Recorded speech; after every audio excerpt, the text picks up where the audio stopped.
오늘 설교 같이 나눌 말씀의 제목은 떨기나무와 불꽃입니다. 출애굽기 3장은 하나님께서 모세를 부르시는 내용이 중심으로 이루어진 내용입니다. 그래서 출애굽기를 가리켜서 일반적으로 뭐라고 말하냐? 하나님께서 모세를 부르셨다고 해서 모세의 소명장이라고 말합니다. 이사야 소명장은 어딜까요? 이사야 6장이죠. 이렇게 우리가 하나씩 알아가는 거죠. 하나님은 모세를 부르셨어요. 그리고 모세를 부르신 이유에 대해서 뭐라고 말씀하시냐면 출애굽기 3장 7절을 보니까 여호와께서 이르시되 내가 애굽에 있는 내 백성의 뭘 봤다? 고통을 보고 분명히 보고 그들의 감독자로 말미암아 부르짖음을 듣고 그 근심을 알고. 여기서 부르짖음으로 번역된 히브리어는 째아카라고 하는 말인데 억압받는 자의 고통스러운 절규, 도움받을 데 없는 희생자의 몸부림치는 탄원이라는 뜻을 갖고 있습니다. 여러분 절규하면 생각나는 거, 연상되는 거 있으십니까? 절규 있잖아요. 뭐예요? 몽크의 절규 있잖아요. 몽크는 이렇게 여기 들어가서, 근데 저는 이렇게 나와가지고 별로 똑같이 보이진 않지만 절규 굉장히 이게 그냥 힘들어요, 어려워요 이 정도가 아니라 너무 괴로워서 몸부림치듯 외치는 절규, 이게 바로 째아카입니다. 우리는 여기에서 어떤 하나님을 볼 수 있습니까? 당신의 백성들이 당하는 고통과 부르짖음을 결코 회피하지 않으시는 하나님을 볼 수 있습니다. 아무리 작은 고통일지라도 하나님은 우리의 고통을 외면하지 않으십니다. 하나님은 우리의 작은 신음조차 들으시는 분이시고 그 작은 신음에도 응답하시는 분이십니다. 우리의 고통을 보시고 부르짖음을 들으신 하나님은 결코 가만히 계시지 않으십니다. 여러분 아이 키울 때 애들이 응애 소리만 나도 엄마나 아빠가 딴 데 있다가 딴 거 하다가 어때요? 응애 소리만 나면 바로 쫓아가죠. 무슨 일인가 하고 쫓아가요. 사실 뉘어놨거나 침대든 땅바닥이든 뉘어놓으면 애들이 응애한다고 해서 뭔가 큰일이 일어날 거는 없어요. 그죠? 그런데도 무슨 일인가 하고 엄마나 아빠는 뛰어갑니다. 예전에도 말씀드렸지만 우리 첫째가 아기 때 감기 걸렸었는데 그날 아이 상태가 별로 안 좋은 걸 알고 집사람과 제가 잠자리에 들었어요. 새벽이 됐는데 갑자기 몸이 안 좋으니까 아이가 걱정되는 마음으로 잤을 거 아닙니까? 근데 새벽에 애가 잉 소리 냈어요. 진짜 큰 소리도 아니에요. 잉 소리 냈어요. 근데 그 잉 소리 듣자마자 잠자던 제가 굉장히 잠이 많거든요. 새벽에 못 일어나요. 누가 업어가도 못 일어나는 사람인데 특히 젊었을 때는 잠이 진짜 많은데 아이의 잉 소리 듣고 제가 잠자리에, 저는 아이하고 집사람은 침대에 자고 저는 방바닥에 잤거든요. 근데 잉 소리 나는 순간 저도 모르게 어떻게 일어났는지도 모르게 벌떡 일어나서 자는 아이 얼굴 딱 쳐다봤어요. 어떻게 일어났는지도 모르게 그냥 벌떡 일어난 것 같아요. 기억도 안 나요. 벌떡 일어나서 아이 얼굴 딱 보는데 잉 소리 한번 내고 그냥 잘 자더라고요. 제가 딱 그 순간 어떤 생각이 들었느냐, 우리의 작은 신음에도 응답하시는 하나님, 그 찬양 가사가 번뜩 머리에 떠오르더라고요. 제가 그걸 체험했어요. 이게 하나님의 마음이구나. 아버지의 마음이 이렇다면, 아빠의 마음이 이렇다면 하나님의 마음은 오죽하겠는가. 가만히 계시겠어요?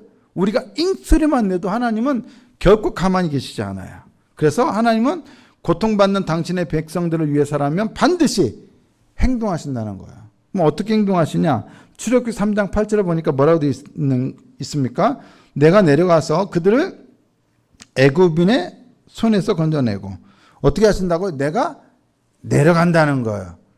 잉소리 나니까 즉각 부모가 튀어가듯이 하나님이 우리에게 내려오신다는 거예요. 그래서 애굽인의 손에서 건져내고 그들을 그 땅에서 인도하여 이렇게 이러한 땅, 젖과 꿀이 흐르는 땅으로 그들을 데려가려 하노라.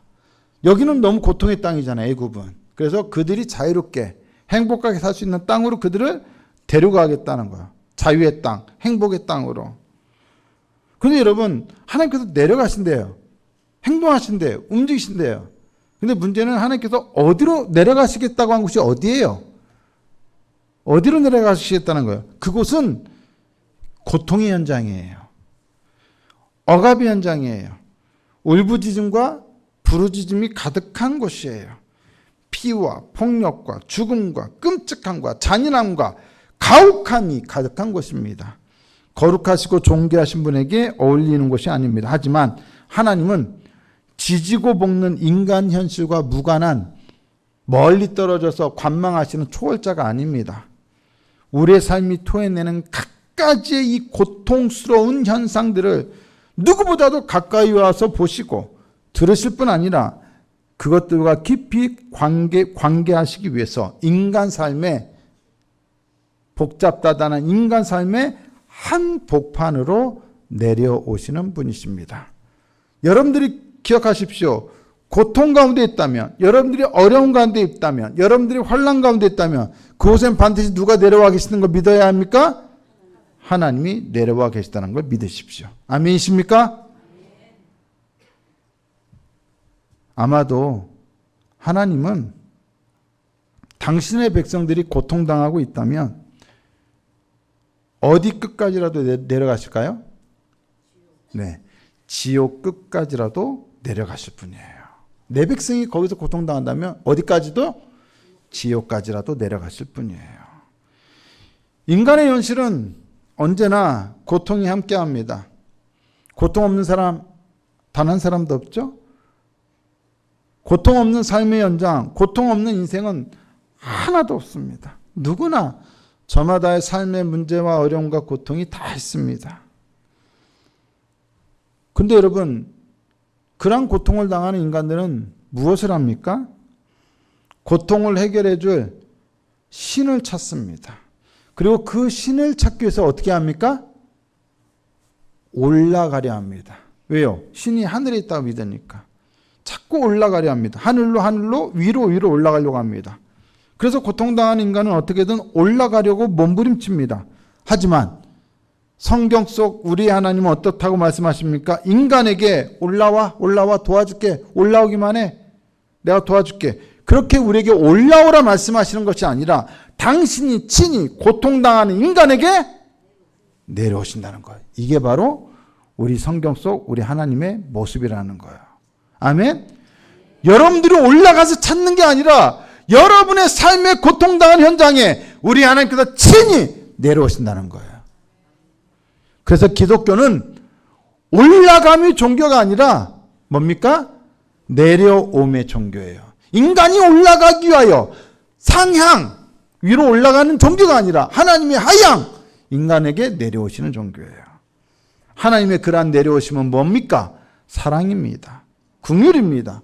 그리고 그분이 우리를 향한 헌신입니다.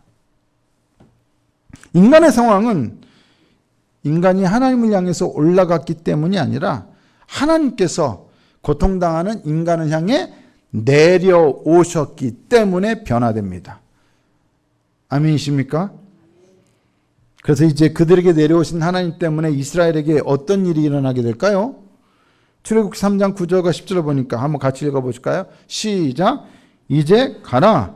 이스라엘 자손의 부르짖음이 내게 달하고 애굽 사람이 그들을 괴롭히는 학대도 내가 보았으니 이제 내가 너를 바로에게 보내어 너에게 내 백성 이스라엘 자손을 애굽에서 인도하여 내게 하리라.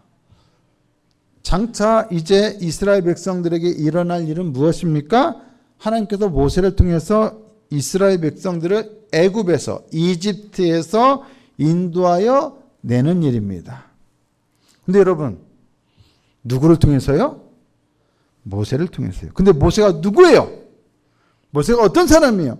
지난주에 우리 같이 살펴봤듯이 모세는 살인죄를 범해서 좀 크게 보면 바로에 대한 반란죄, 반역죄를 범해서 그것 때문에 바로를 피해서 어디로 갔어요? 미디안으로 도망해서 망명한 사람이에요. 근데 망명한 지 몇 년 됐어요? 40년 됐습니다. 이미 그는 망명한 지 40년이나 됐어요. 예배드린 모습을, 은혜로운 모습을 보여주고 싶은가 봐요. 우리 방송실에서. 예. 여러분, 모세는 이미 40년 전에 도망친 사람이고 애굽에서 잊혀진 사람이에요. 더군다나 자기 형제들조차도 애굽을 기억하지 못할 거예요. 40년간 광야에서 시골의 양치기로 살고 있던 모세가 어떻게 당시 최강대국 이집트의 통치자 파라오와 대결할 수 있겠어요? 어떻게 그 파라오의 권력에서 고통당하는 종노릇하는 이스라엘 백성들을 끄집어서 그들을 인도해서 탈출시킬 수 있겠어요? 모세가 할 수 있습니까? 그가 힘있고 강했던 애굽의 이집트의 왕자 신분이었을 때도 하지 못했던 일을 지금 과연 40년이 지난 80 먹은 노인이 돼가지고 어떻게 그 일을 해낼 수 있습니까? 강력한 이집트의 파라오 앞에 모세를 보내셔서 이스라엘 백성들을 해방시키시겠다라는 이 하나님의 시도 자체가 사실 너무 지나치게 무모한 것 아닐까요? 오히려 그랬다가 아니 무슨 군대를 가지고 있어요. 무기를 갖고 있어요. 자기 따르는 병사 한 명 없는 사람을 보내서 어떻게 해방한다고요? 가가지고 바로한테 내보내시오 말 한마디 했다가 어떻게 돼요? 오히려 더 큰 어려움을 당할 수 있는 거 아니에요? 이스라엘 백성들이? 사실 이거를 누구보다 모세 자신이 너무 잘 알고 있었어요. 그래서 모세가 3장 11절에서 뭐라고 하냐? 모세가 하나님께 아뢰되 내가 누구이기에 바로에게 가며 이스라엘 자손을 애굽에서 인도하여 내리이까. 자기도 자기가 지금 어떤 상태인지 너무 잘 알아요. 40년간을 여러분 광야에서 양치면서 있었으면 아무리 40년 동안 애굽의 바로 궁에서 살았어도 그때의 일들을 기억은 할지 몰라도 그때 것들 어때요? 다 잊어버려요. 제가 공부를 뭐 잘하진 못했는데요. 중학교 때까지는 그래도 좀 했잖아요. 그리고 제가 나름 공대 출신 아닙니까? 학부가 공대생이에요. 그래서 수학을 좀 그래도 했을 거 아닙니까? 잘은 못해도. 그래서 제가 신대원 들어가서까지 아르바이트를 할 때 애들을 수학을 가르쳤어요.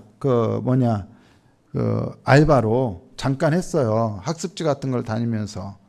제가 고등학교 과정까지도 제가 가르쳤던 사람이에요.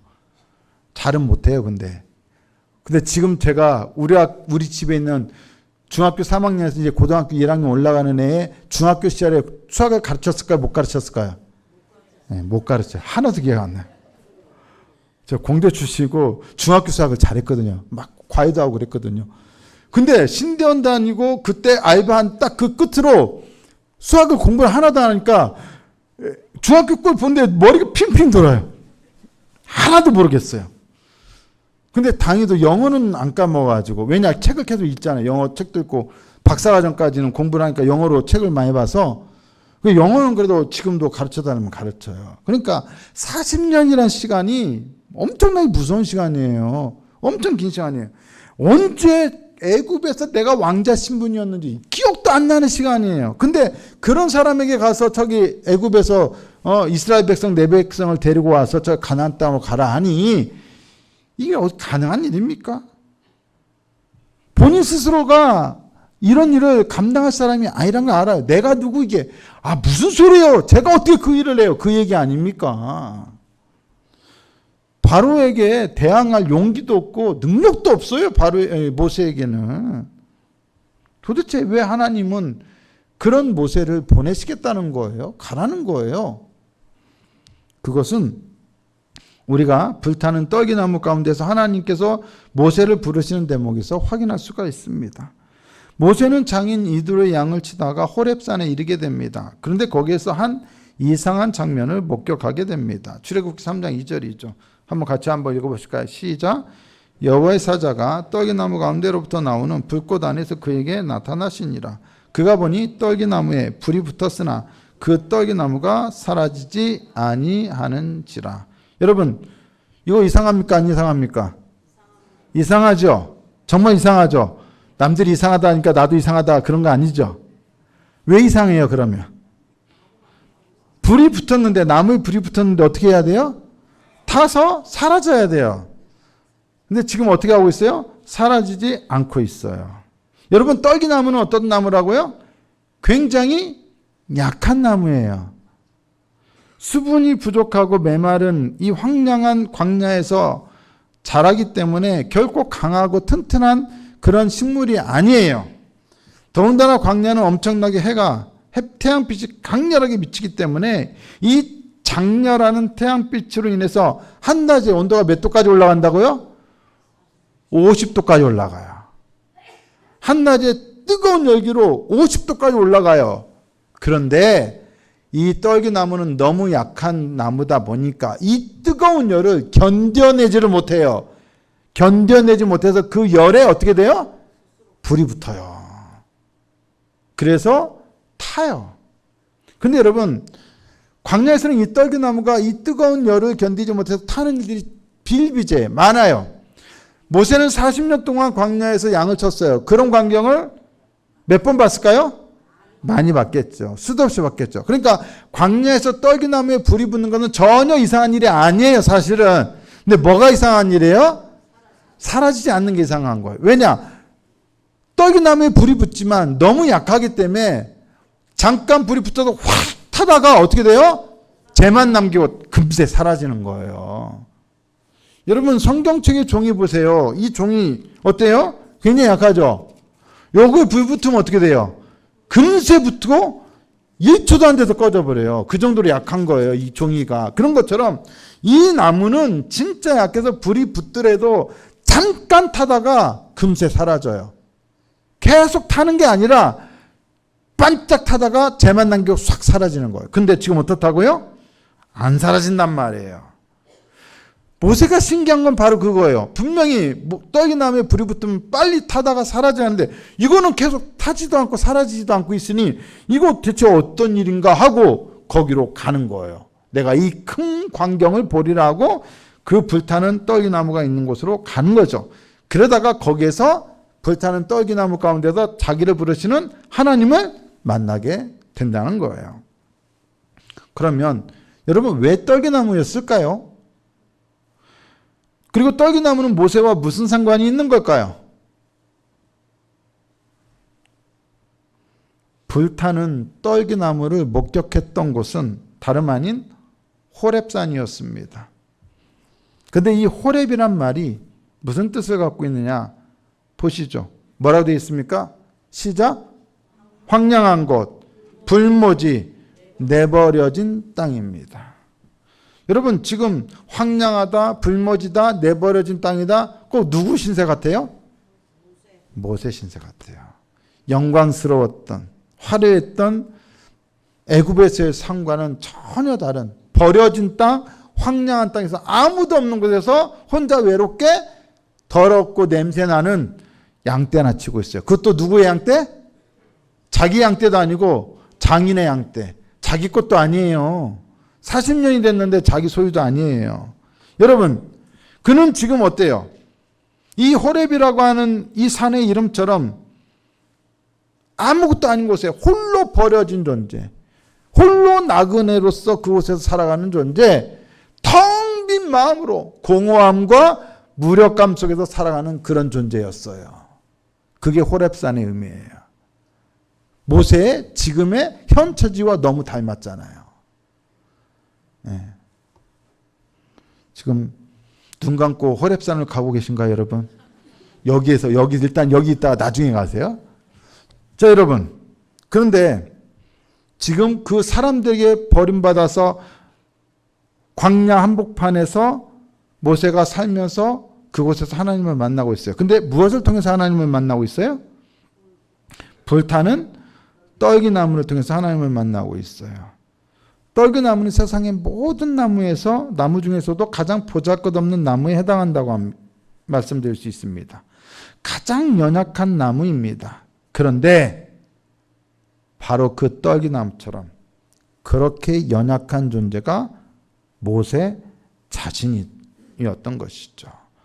지금 모세는 과거 한때 힘있고 위풍당당하던 애굽의 왕자 시절과 달리 40년이나 망명자로서 도망자로서 양떼나 치던 사람이 되었고 이제는 나이가 80 먹은 노인이 되었습니다.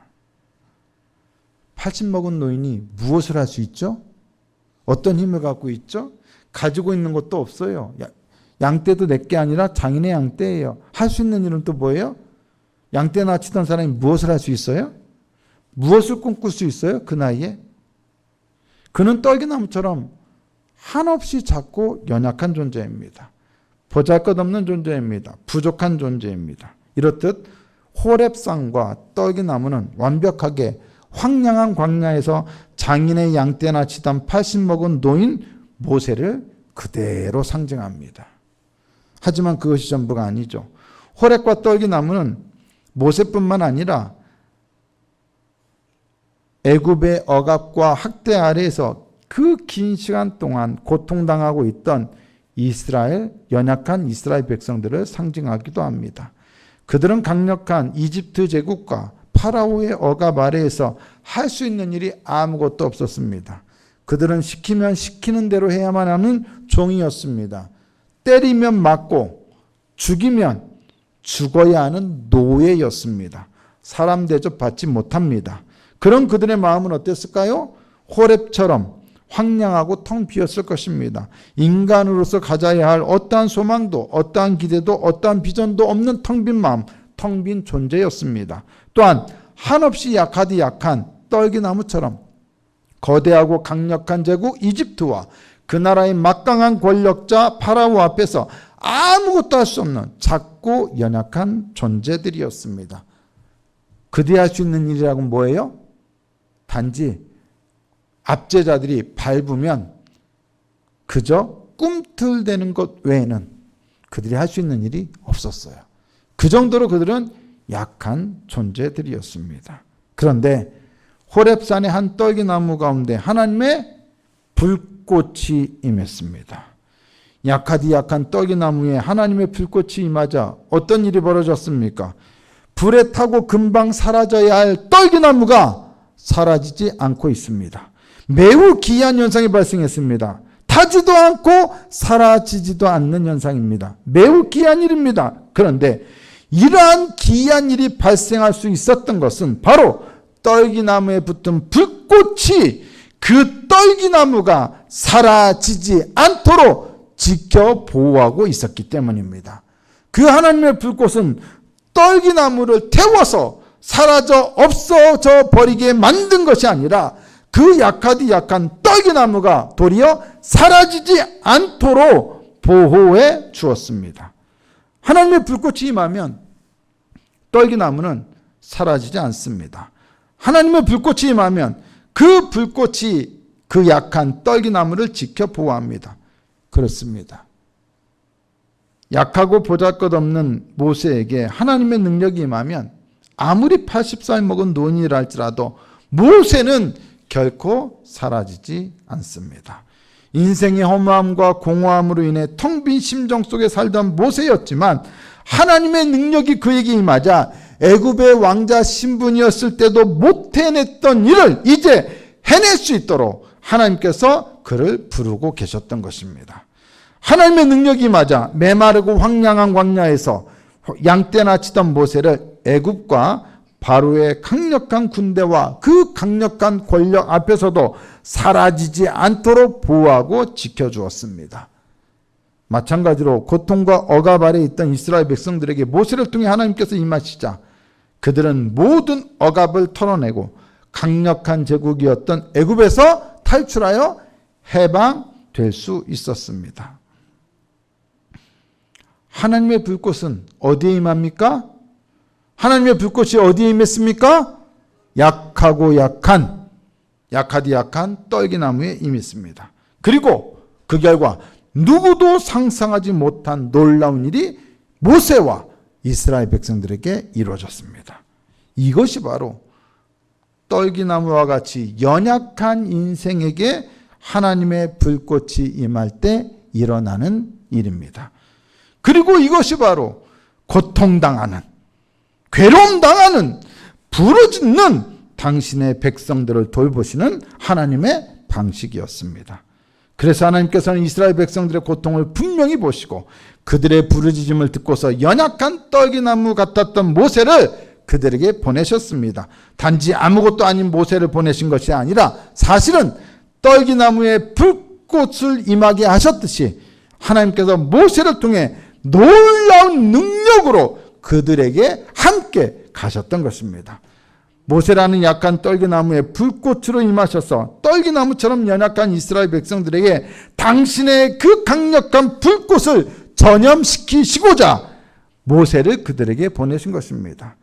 자신이 누구이기에 바로에게 갈 수 있겠느냐고, 떨기나무와 같이 연약한 자신이 도대체 어떻게 이스라엘 자손을 이집트에서 구해낼 수 있겠느냐라고 항변하던 모세에게 하나님은 뭐라 말씀하십니까? 출애굽기 3장 12절입니다. 같이 한번 읽어보실까요? 시작. 하나님이 이르시되 내가 반드시 너와 함께 있으리라. 내가 그 백성을 애굽에서 인도하여 낸 후에 너희가 이 산에서 하나님을 섬기리니 이것이 내가 너를 보낸 증거니라. 하나님의 말씀은 무엇입니까? 내가 반드시 너와 함께 있으리라. 아멘. 무엇으로요? 강력한 불꽃으로. 연약한 떨기나무를 타지도 사라지지도 않게 보호하는 그 놀라운 불꽃으로 그들과 함께 하시겠다는 것입니다. 모세는 분명 연약한 떨기나무였지만 이제는 그냥 단순한 떨기나무가 아니었습니다. 그는 하나님의 불꽃으로 인해 불붙은 떨기나무가 되었습니다. 불타는 떨기나무가 됨으로써 그는 떨기나무와 같이 연약한 이스라엘 백성들을 애굽에서 해막하는 사명을 감당하게 될 것입니다. 그리고 그것을 통해 고통당하는 당신의 백성들을 하나님께서 진정 돌보고 계셨다는 것을 만천하에 알리는 증인이 될 것입니다. 이것이 바로 고통당하는 당신의 백성들을 돌보시는 하나님의 손길이었습니다. 하나님께서 불타는 떨기나무를 보러 오게 만들어서 모세를 부르셨던 것은 바로 이 때문이었습니다. 우리가 고통당할 때 하나님은 우리가 당하는 그 고통을 분명히 보고 아십니다. 고통 때문에 우리가 부르짖는 것도 다 아십니다. 그래서 하나님은 우리에게 내려오시고자 하십니다. 그리고 우리를 부르십니다. 어디로 부르십니까? 떨기나무가 불타면서도 사라지지 않는 곳으로 우리를 부르십니다. 그곳이 어디입니까? 바로 교회입니다. 고통당하면서도 성령과 말씀과 믿음으로 불타는 떨기나무들이 된 사람들이 모인 곳이 교회죠. 그 교회로 우리를 부르십니다. 그곳이 어디입니까? 바로 예배입니다. 인생의 수많은 고통으로 인해서 하나님께 부르짖으며 자신들을 구원해 주실 하나님만을 찾으며 그분께 드리는 그 예배의 장소로 우리를 부르십니다. 하나님은 지금 우리가 모여 예배드리는 우리의 교회에, 우리가 예배드리는 이 시간에 이곳으로 내려오십니다. 하나님은 지금 우리가 드리는 이 예배를 통하여 우리를 부르고 계십니다. 그리고 불꽃으로 타오르는 떨기나무와 같은 이 교회와 예배를 통하여 모세처럼 우리를 불꽃으로 타오르게 하십니다. 하나님이 시한 말씀을 통하여 우리에게 이렇게 물으십니다. 네가 진정 수많은 인생의 고통 가운데 있는, 아무것도 할 수 없는, 고통 때문에 아무것도 할 수 없는 모세처럼 그렇게 연약한 떨기나무더냐? 호렙산의 떨기나무처럼 보잘것없고 희망 없던 그런 떨기나무 같은 존재가 너냐? 모세처럼 아무런 희망 없이 텅 빈 심정으로 살아가야 하는 떨기나무 같은 인생으로 살고 있느냐? 이스라엘 백성들처럼 억압과 학대와 고통 가운데 있으면서도 벗어날 길이 없어 부르짖고만 있던 그런 떨기나무 같은 존재냐? 그리고 하나님은 그렇게 물으시고 우리에게 다시 이렇게 말씀하십니다. 네가 떨기나무더냐? 그렇다면 이제 나의 불꽃으로 강해지거라. 나의 불꽃으로 인해 타지도 않고 사라지지도 않는 존재가 되거라. 나의 불꽃으로 인해 강력한 애국과 바로를 이기는 존재가 되거라. 나의 불꽃으로 너의 고통을 이겨내고 승리하는 인생이 되거라. 그렇게 우리를 부르시고 우리에게 말씀하십니다. 우리 주님은 우리에게 떡이나무 같은 우리에게 말씀하십니다. 그러므로 떡이나무에게는 무엇이 필요합니까? 불꽃이 필요합니다. 연약한 인생에게는 하나님이 필요합니다. 하나님의 능력과 은혜가 필요합니다. 병든 사람, 아픈 사람, 고통당하는 사람, 어려움이 있는 사람, 문제가 있는 사람, 희망이 보이지 않는 사람, 나약한 사람, 부르짖는 사람들에게는 하나님의 불꽃이 필요합니다. 바로 그들이 누구이기 때문입니까? 떨기나무들이기 때문입니다. 강력한 애굽의 군대는 하나님의 불꽃으로 타오르는 떨기나무가 된 모세 한 사람을 결코 막아내지 못했습니다. 막강한 권력을 가진 애굽의 파라오는 하나님의 불꽃으로 타오르는 떨기나무가 된 모세 한 사람을 이겨내지 못했습니다. 결국 고통당하던 이스라엘 백성들은 그들을 학대하던 애굽에서 탈출하여 해방되었습니다. 이 모든 것을 가능케 한 것은 결코 모세의 능력이 아니었습니다. 떨기나무와 같던 그에게 임했던 하나님의 불꽃이었습니다. 하나님의 불꽃이 세상이 감당하지 못할 능력이기는 하지만 결코 세상이 기대하고 원하는 방식의 능력을 우리에게 주는 것은 아닙니다. 하나님의 불꽃이 임했다고 해서 우리가 갑자기 부자가 되거나 돈을 엄청 잘 벌거나 높은 자리에 올라 권력자가 되거나 갑자기 사업에서 성공하거나 갑자기 병에서 치유되거나 갑자기 모든 만사가 형통하게 되는 것은 아닙니다. 불꽃이 임하더라도 연약한 떨기나무 같은 우리의 존재는 결코 변함이 없습니다. 하지만 하나님의 불꽃으로 불붙은 떨기나무는 결코 세상이 알지 못하는 방식으로 세상을 이기게 됩니다. 바로와 똑같은 군사력으로 혹은 바로의 군사력을 능가하는 군대로 바로와 싸워 이기는 것이 아니라 믿음과 말씀과 성령의 방식으로 싸워 이기는 것입니다. 불꽃이 하는 일은 연약한 우리를 보호하고 지키는 것이지 세상에서 바로와 똑같이 높은 자리에 우리를 올려놓는 것이 아닙니다. 우리가 기대하는 세상적인 방식으로 불꽃이 우리에게 임하는 것은 아닙니다. 하지만 하나님의 불꽃은 반드시 우리의 삶을 변화시키고 우리의 처지를 새롭게 하며 우리가 승리하도록 해줄 것입니다. 때문에 우리는 그 불꽃이 우리를 불붙는 떨기나무가 되게 한다는 것을, 그리고 반드시 이 고통 중에서도 우리를 지켜 결국에는 승리하게 해줄 것을 믿어야 합니다. 그것을 믿을 때 아무런 증거가 당장 눈에 보이지 않음에도 그것을 믿을 때 우리는 결국 승리하게 될 것입니다. 제가 요르단에 살면서 느꼈던 것 중 하나, 해외에 살면서 느꼈던 것 중에 하나는 바로 참 필요하다라고 생각했던 것 중에 하나는 바로 언어였습니다. 해외에 살다 보니까 한국말이 통합니까? 아니면 제가 뭐 아랍어를 잘합니까? 결국 뭐예요? 지금 현재 전 세계 공용어가 뭐예요?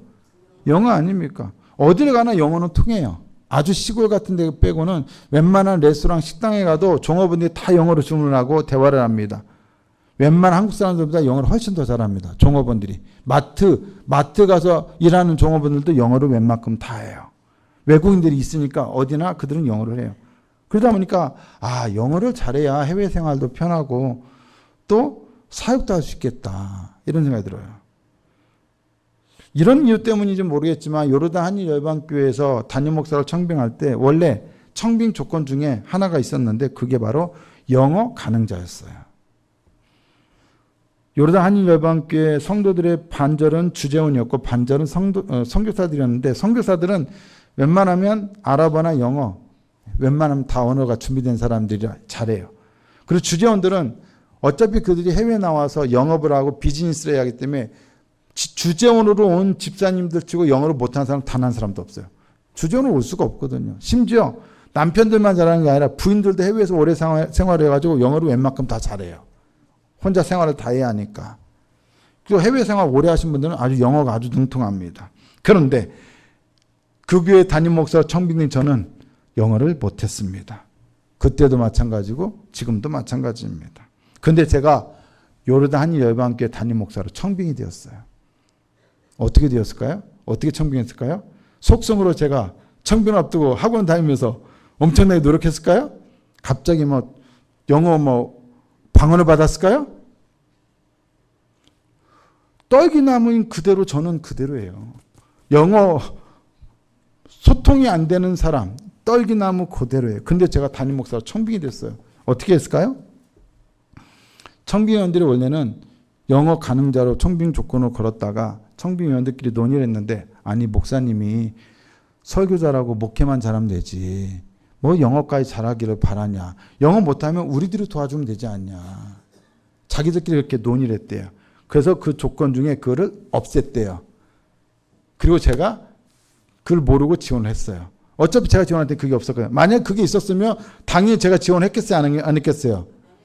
예, 했을 수도 있죠 뭐. 속성으로 배워가지고.